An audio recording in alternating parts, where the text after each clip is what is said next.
Bonjour tout le monde et bienvenue sur éducationcanine.sebastienlarabé.com. La semaine dernière, je vous ai fait une vidéo concernant la frustration puis la coupe de griffes. Donc, pas mal tout le monde a souvent des problèmes à couper les griffes de leur chien.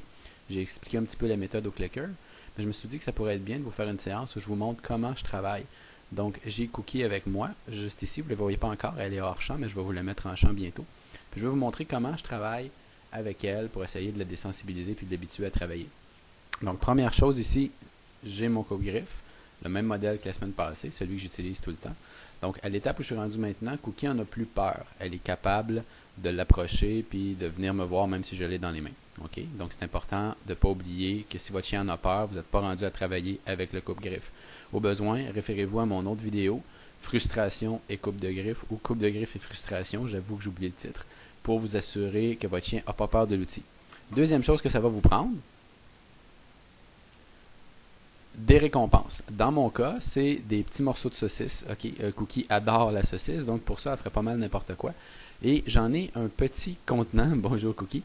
Un petit contenant parce que je veux limiter le nombre de répétitions que je vais faire. Donc, on ne veut pas travailler trop longtemps avec le chien, on ne veut pas l'écœurer, on ne veut pas l'amener dans une zone où il va être inconfortable. Fait que c'est important d'avoir une limite. Vous pouvez utiliser un chronomètre. Moi, j'aime bien avoir un petit pot avec un nombre limite de récompenses dedans. Quand le pot est vide, la séance est finie. OK? Donc, c'est avec ça que je vais travailler pour l'instant.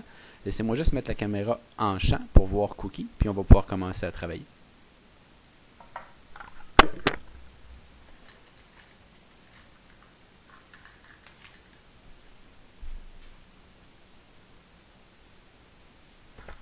J'ai naturellement aussi un clicker, ce qui est très important pour pouvoir enseigner à mon chien ce que je veux. Donc là, je vais éloigner le micro de ma bouche. Ça se peut que vous m'entendiez moins bien, mais si j'ai besoin de vous parler, je vais le rapprocher.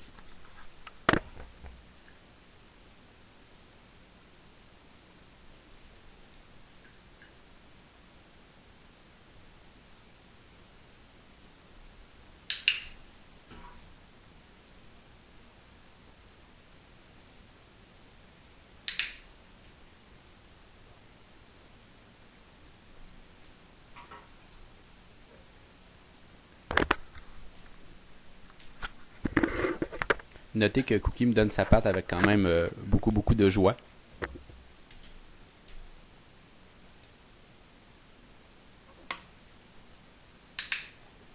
Aussitôt que je touche une griffe avec le coupe-griffe, je paye. Donc, Cookie a déjà fait plusieurs séances, elle est quand même habituée à cette manipulation-là. Ce que je veux, c'est qu'elle reste à l'aise et lui rappeler, n'oubliez pas, un succès facile, c'est toujours bon.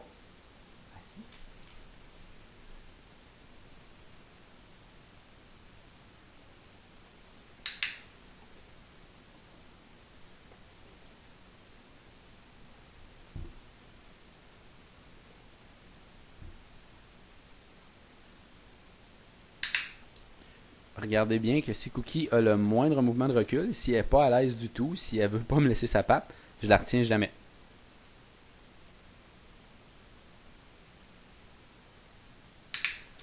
Puis, prenez le temps d'observer ses expressions faciales. Regardez le mouvement de ses oreilles, de ses babines, le mouvement des yeux. Vous allez voir les mouvements de recul quand elle n'a pas le goût que j'y touche ou quand elle n'est pas à l'aise. Je respecte toujours ces signaux-là parce que je veux surtout pas la forcer à faire quelque chose qui lui plaît pas.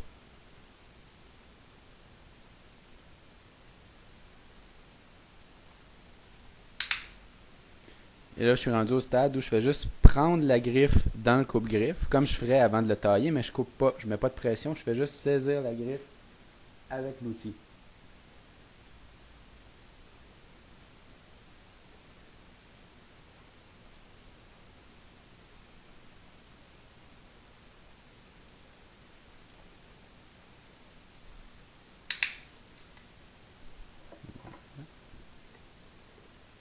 Une fois de temps en temps, je vais lancer un bonbon à Cookie pour qu'elle parte loin. L'objectif de ça, c'est de voir si elle va revenir. Donc, c'est un petit peu comme faire un reset du chien. Je lui lance une récompense, éloignée de moi. Si elle revient dans la zone de travail, de toute évidence, c'est parce qu'elle veut continuer.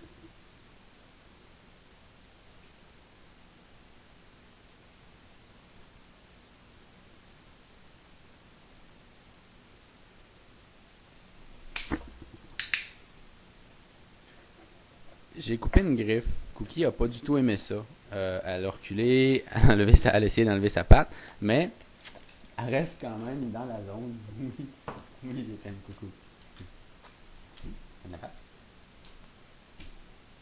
Donc là, je ne couperai rien d'autre. Je vais juste faire des contacts simples. Là, vous voyez, elle ne veut plus que j'y touche. Donc, elle n'a pas du tout aimé le bruit que ça a fait.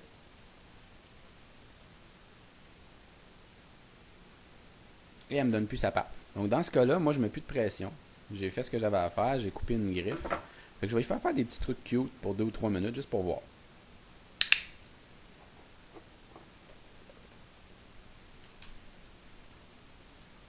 Cookie?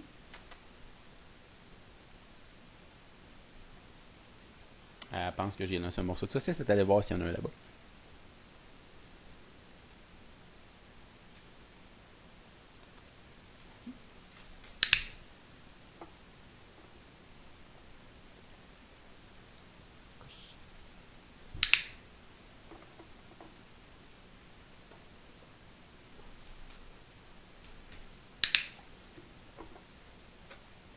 Des fois, je vais lui donner plus qu'une récompense pour le même clic. Je veux marquer un comportement de manière plus poussée. Je veux vraiment lui montrer que j'aime ça. Donc là, elle me donne sa patte, elle me la laisse. J'étends le temps qu'elle la laisse dans ma paume et je clique. Donc on fait juste travailler le fait qu'elle me cède sa patte.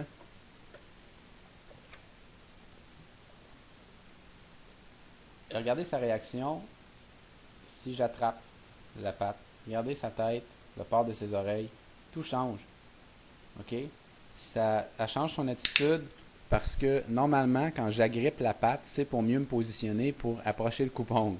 Donc, elle est parfaitement consciente que ça annonce quelque chose qu'elle n'aime pas vraiment.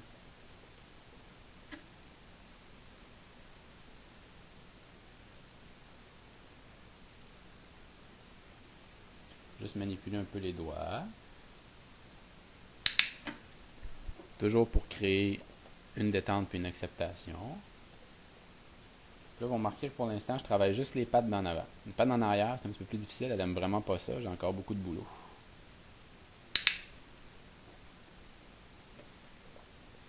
Et là, on va refaire un test avec le coupe-griffe, mais juste du contact, pas de coupe.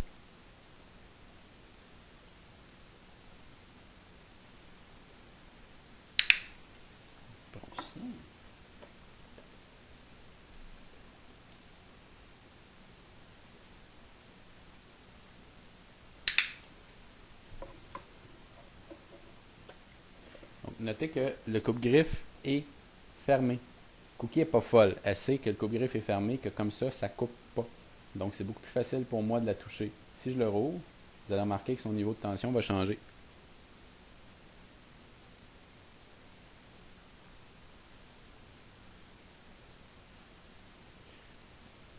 J'ai enseigné à Cookie à mettre sa tête dans ma main, en certaines circonstances. Fait que là, c'est ça qu'elle essaye de faire. Elle essaye d'obtenir un clic en mettant la tête dans ma main au lieu de me donner sa patte.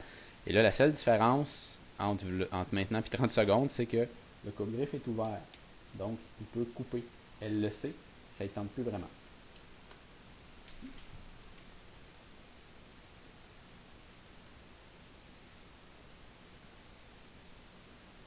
Regardez, elle m'a donné sa patte, j'approche le coupe-griffe, elle enlève sa patte.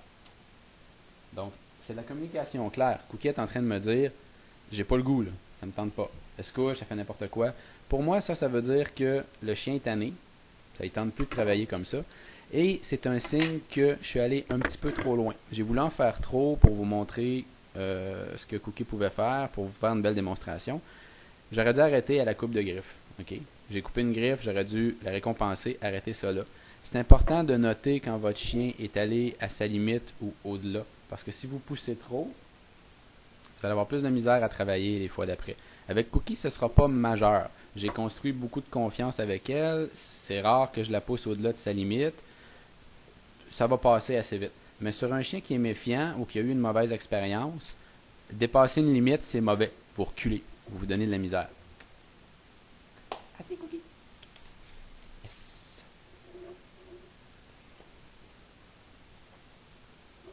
Alors, comme la séance est finie, je vais lui lancer une petite poignée de bonbons qu'elle allait les manger.